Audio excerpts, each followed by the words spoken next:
श्री संत सद्गुरू बाळूमामा प्रसन्न. आज बाळूमामा तुमच्यावर खुश झाले आहेत व तुम्हाला मोठा आशीर्वाद देण्यासाठी आले आहेत.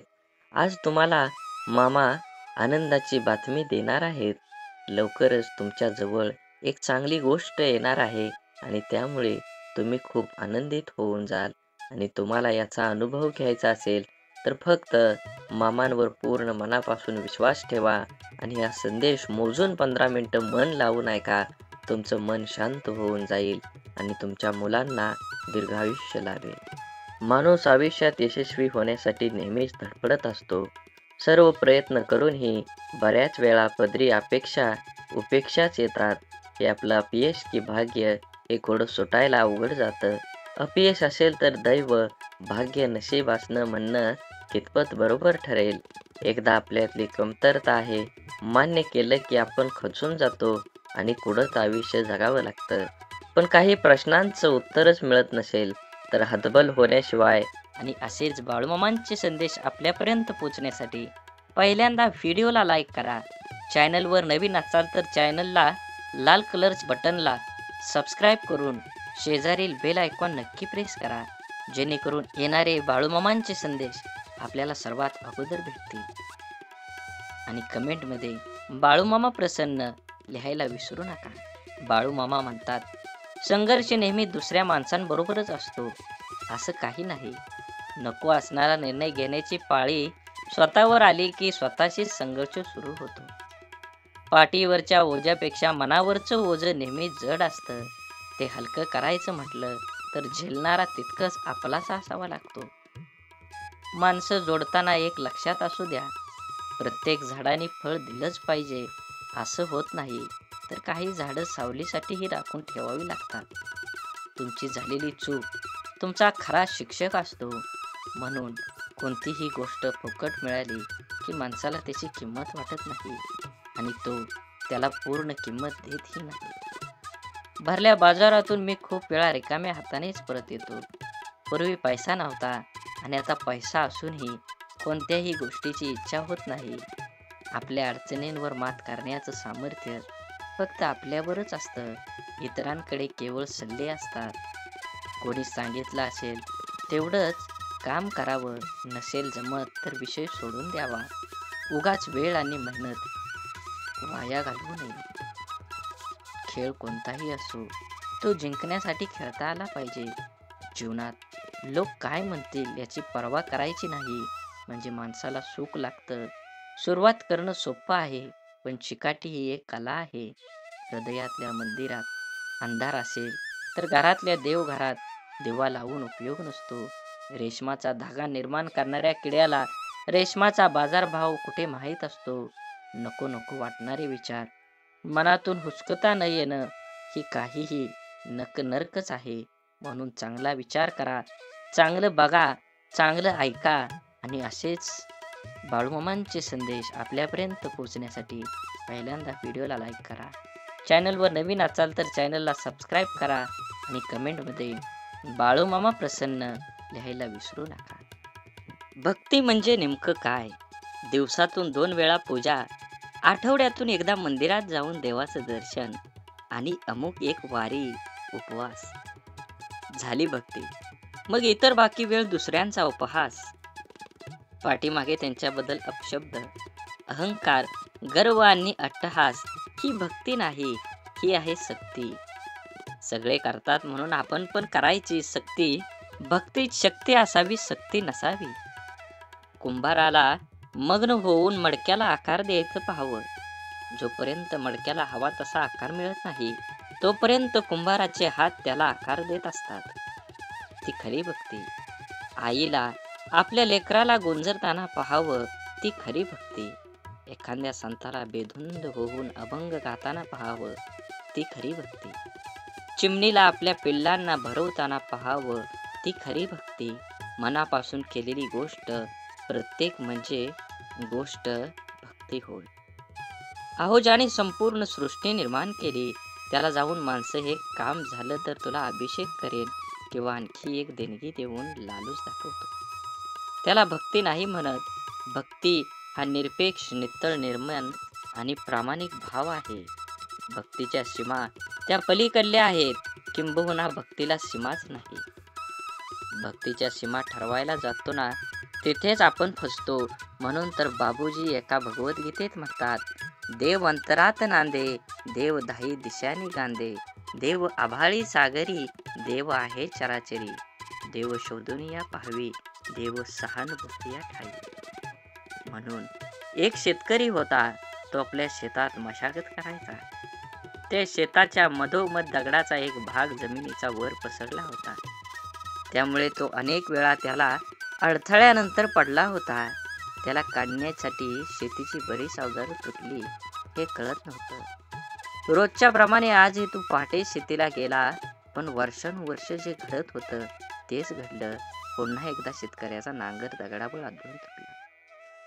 शेतकऱ्याला खूप राग आला आणि त्याने मनात विचार केला की आज काही झालं तरी हा खडक जमिनीतून काढून या शेताबाहेर टाकायचा. त्याने लगेच धावून 2-4 जणांना बोलवून आणि सगळ्यासह त्या दगडापर्यंत पोहोचला. मित्रांनो, शेतकरी म्हणाला, हे बघा, जमिनीतून बाहेर पडलेल्या या खडकाच्या भागाने माझे खूप नुकसान केले आहे आणि आज आपण सर्वांनी मिळून तो मुळापासून बाहेर काढायचा आहे. असं म्हणून तो फावड्याने दगडाच्या काठावर मारू लागला.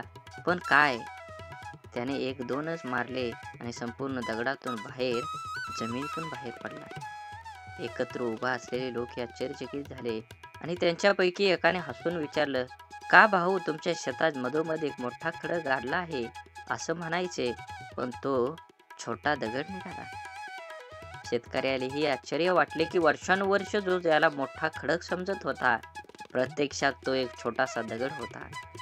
आधी काढण्याचा प्रयत्न केला असता तर एवढा त्रास सहन करावा लागला नसता आणि मित्रांसमोर आपली चेष्टा केली नसती, अशी खंत त्याने व्यक्त केली. सांगण्याचा हेतू एकच, हाच की शेतकऱ्याप्रमाणे आपणही जीवनातील छोट्या छोट्या अडथळ्यांना अनेकदा मोठे मोठे मानतो आणि त्यांना सामोरं जाण्याऐवजी त्रास सहन करत राहतो. गरज आहे ती वेळ वाया न घालवता त्या संकटांची लढण्याची, आणि जेव्हा आपण हे करतो तेव्हा काही वेळातच खडकासारखी दिसणारी समस्या एका छोट्या दगडासारखी दिसू लागेल, ज्याला आपण सहज ठोकरून पुढे जाऊ शकतो. म्हणून माणसाला मीपणात आजूबाजूच्या सगळ्या गोष्टी विसर पडून जातो. त्याला हे कळत नाही की कुणी जन्माला येताना कुठलंही लेबल लावून जन्माला येत नाही, तर फक्त एक माणूस म्हणून जन्माला येतो आणि मरतानाही एक माणूस म्हणून मरत असतो. तेव्हा आपण जिवंत असताना आपल्यातील माणसांना कधी कधी सोडचिठ्ठी द्यायची नाही, कारण शेवटी तुम्ही एखाद्या पदावरचे अधिकारी किंवा विविध कार्यातील गुणवंत म्हणून कसे आहात यापेक्षा तुम्ही माणूस म्हणून कसे आहात हे जास्त महत्त्वाचं असतं. कारण आपलं ते गुणवंत व्यक्तिमत्व हे आपल्या आयुष्यातील यशांच्या शिखरावर असताना लोकांना भावलेली मुद्रा असते. त्या काळात आपल्या हाती सत्तेची दोर असल्यामुळे सगळेजण आपल्याला मान आदर देत असतात. आपल्याला प्रत्येक गोष्टीला अतिशय युक्तीने दाद दिली जाते. अगदी आपली माकड चाळे सुद्धा लोकांना हनुमंतांच्या सूर्यबिंब गिळगीपर्यंत गेलेल्या झेपेपेक्षा महान वाटत असते. परंतु इतिहासाचे धडे खोकून खोकून सुद्धा आपल्या हे लक्षात येत नाही की सगळा मामला भाटगिरी, हुजेगिरी, चमकेगिरी असते. जसं जगन्नाथाच्या रथाखालून जाणाऱ्या कुत्र्याला सारे लोक मला नमस्कार करतात असं वाटतं, पण रथ डोक्यावर बाजूला होताच पाठीवर काठी बसते आणि सत्याची जाणीव होते. तसंच आपलं होत असतं. तेव्हा या ठराविक कालमर्यादेत मर्याद असणाऱ्या तथाकथित मोठेपणांच्या ओळखीची हाव धरण्यापेक्षा शेवटच्या श्वासापर्यंत साथ देणाऱ्या आपल्या प्रामाणिक माणसाला अंतर कधी द्यायचा नसतो. म्हणून जीवन जगत असताना जीवनाचा आनंद घ्या, किंबहुना तुम्ही तुमच्या जीवनाचा प्रत्येक क्षणाचा आनंद घेतलाच पाहिजे. जीवन खूप सुंदर आहे, जीवनाला एक वळण दिलं पाहिजे. मोत्याच्या हारापेक्षा माणूस घामाच्या धाराने शोभून दिसतो, कारण मोत्याच्या हाराने श्रीमंती दिसते, ऐश्वर्य दिसत नाही. परंतु कष्ट करून घामाच्या जोरावर जे ऐश्वर्य प्राप्त होतं त्यामध्ये त्यांचं कर्तृत्व चमकत असतं. पावसाचे छोटे छोटे सतत पडत राहून ज्याप्रमाणे एक मोठ्या नदीला जन्म देतात, त्याचप्रमाणे आपण दररोज एकमेकाला पाठवलेले चांगले विचार सुद्धा जीवनात मोठे परिवर्तन घडवू शकतात. आयुष्य शांतपणे जगण्यासाठी मनाला अस्थिर करणारे असंख्य विचार थांबविता आले पाहिजेत. प्रत्येक शर्यत जिंकण्याआधी कठीणच असते. फक्त हार मानू नका. ज्याच्याजवळ स्वच्छ मन आणि निस्वार्थ असं माणुसकीचं धन असतं, त्याला प्रसिद्ध होण्यासाठी कोणतेही पद व पैसा अथवा प्रतिष्ठेची गरज भासत नाही. मोठे निर्णय घेताना भीती वाटणं चुकीचं नाही, परंतु भीतीमुळे मोठे निर्णय न घेणं हे खरंच चुकीचं आहे. प्रश्न होता, वजन वाढल्यावर काय करायचं? देवाचं उत्तर आलं, शरीराचं वाढलं असेल तर व्यायाम कर, मनाचं वाढलं असेल तर ध्यान कर आणि धनाचंच वाढलं असेल तर दान कर. या कलियुगामध्ये सर्वात श्रेष्ठ काय असेल तर ते दान आहे आणि दानामध्ये सर्वश्रेष्ठ काय असेल तर ते अन्नदान आहे. जेवढं आपल्याला होईल तेवढ्या परिस्थितीनुसार आपल्या समोरच्या व्यक्तीला अन्नदान केल्यानं फायदा होतोच होतो, पण पुण्याचं पारडं वाढतं आणि आपल्यावर हे देवाचे आशीर्वाद कायम राहतात. फुल नाही फुलाची पाकळी माणसानं दान केली पाहिजे. आंधळा माणूस एका मंदिरात गेला. मंदिरात दर्शन घेत असलेले लोक त्याला मागून म्हणाले, दर्शनाला आलाय, देवाला बघू शकणार का? आंधळा म्हणाला, काय फरक पडतोय? माझा देव तर मला पाहतोय ना. दृष्टी नसली तरी चालेल, पण तुमचा दृष्टिकोन चांगला पाहिजे, तर तुमच्या जीवनात विचारांचे पुष्प उमलतील. आपला स्वभाव शांत व संयमी असणं सर्वांच्या दृष्टीनं हिताचं असतं. सतत चिडचिड किंवा तापटपणा चांगला नाही. त्याचा इतरांसोबत स्वतःला पण त्रास होतो. समोरच्या व्यक्तीचं बोलणं किंवा कृती एखादी परिस्थिती शांतपणे हाताळायला आली पाहिजे. त्याविषयी प्रतिक्रिया देताना संयम दाखवला पाहिजे. आदळआपट करणं किंवा अखंड तांडव केल्यानं प्रश्न सुटत नाही. उलट परिस्थिती जास्त बिकट होते.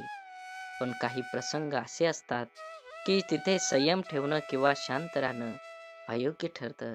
तिथं कसंही करून परिस्थिती आटोक्यात ठेवणं खरंच खूप महत्त्वाचं असतं. म्हणून परिस्थितीची झगडून पुढं आलेली माणसं नेहमी जपली पाहिजेत. कारण जीवनाचे तत्वज्ञान ती माणसं फक्त शिकलेली नसतात, तर जगलेलीही असतात. कडकडून भूक लागली की चटणी भाकरी पुरेशी असते आणि भरल्या पोटी पंचपक्वान्न ही नकोसं होतं. तेव्हा योग्य वेळी जे मिळतं ते आपलं म्हणून स्वीकारून जीवन आनंदाने जगलं पाहिजे. जो सत्याच्या मार्गावरून चालतो त्याला अडचणी खूप येतात, परंतु देवाची त्याचे नाव बुडू देत नाही. प्रश्नांपासून नेहमीच पळता येत नाही. कधी ना कधी ते पळणाऱ्याला गाठतातच. पळवाटा मुक्कामाला पोचवत नाहीत, तर मुक्कामाला पोचवतात ते फक्त सरळ रस्तेच. मौन आणि हास्य या दोन्हींचा उपयोग करा. मौन आपलं रक्षा कवच आहे आणि हास्य स्वागताचं द्वार आहे. सूर्य पूर्वेकडे उगवला की सूर्योदय आणि पश्चिमेकडे गेला की सूर्यास्त. माणसाचं पण असंच असतं. समोरचा माणूस तुमच्या मनाप्रमाणे वागला तर तो चांगला आणि मनाविरुद्ध वागला तर तो वाईट. जीवनाच्या अडचणी कितीही असोत, चिंता केल्यावर त्या वाढतात, शांत राहिल्यावर त्या कमी होतात आणि संयम राखल्यास त्या नक्कीच संपून जातात. हवेची पण काय गंमत असते ना. चाकातून गेली तर चाक पळत नाही आणि डोक्यातून गेली तर चांगलं वाईट कळत नाही. लहान मुलांचे संस्कार देण्यासाठी आजी नावाचं विद्यापीठ घरी असायला हवं, वृद्धाश्रमात नाही. आयुष्याच्या झोपडीखाली निवांतपणाचं जीवन नुसतंच कधी बालपण हरवलेल्या दिवसाची करुण कहाणी रेखाटताना सारी पिठावरच्या सोंगट्या जगण्याचं अंतिम ध्येय शिकवत असतात. जीवन आणि मन यांचा आनंदी सोहळा म्हणजेच आपलं जीवन आहे. ते प्रत्येकानं आयुष्याच्या प्रवासात वेगापेक्षा दिशा ही फार महत्त्वाची आहे. जर हा दिशाच ठाऊक नसेल तर वेगाचा काय उपयोग. म्हणून सोनं ठेवायला लॉकर मिळून जातो, पैसा ठेवायला बँक सहज मिळून जाते, पण मनातील गोष्ट सांगायला योग्य माणूस मिळणं याला खूप भाग्य लागतं. आपले विचार हेच आपल्या भविष्याचा चेहरा आहे. नकारात्मक विचार केला तर प्रत्येक संधीमध्ये आपल्याला अडचणी दिसतात आणि सकारात्मक विचार केला तर प्रत्येक अडचणीमध्ये संधी दिसेल. जेवढी मोठी स्वप्न असतात तेवढ्याच मोठ्या अडचणी पण येतात आणि जेवढ्या मोठ्या अडचणी येतात, यश सुद्धा तेवढंच मोठं मिळतं. मळलेली प्रत्येक नोट ही जरी दिसायला खराब असली, तरीही तिची किंमत बाजारात असलेल्या नवीन नोटी इतकीच असते. म्हणूनच माणसानेही आपल्या मनमोकळेपणावर कमीपणा घेऊ नये. व्यक्तिमत्वाला आणि स्वभावाला न शोभणाऱ्या भूमिका नाईलाजास्तव साकारायला भाग पाडणारं अनियंत्रित चित्रपट म्हणजे आयुष्य असतं. विचारांच्या शक्तीचा भविष्यावर परिणाम होत असतो.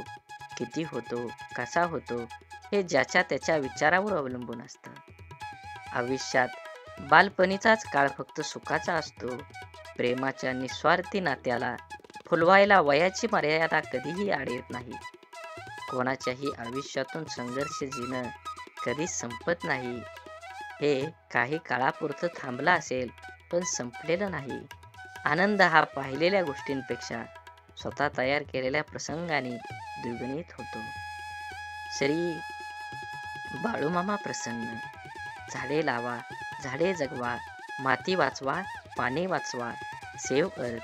आणि मनात मामांबद्दल आणि देवाबद्दल भाव असेल तर नक्कीच चॅनलला सबस्क्राईब करून व्हिडिओला लाईक करा आणि कमेंटमध्ये बाळूमामा प्रसन्न लिहायला विसरू नका. धन्यवाद.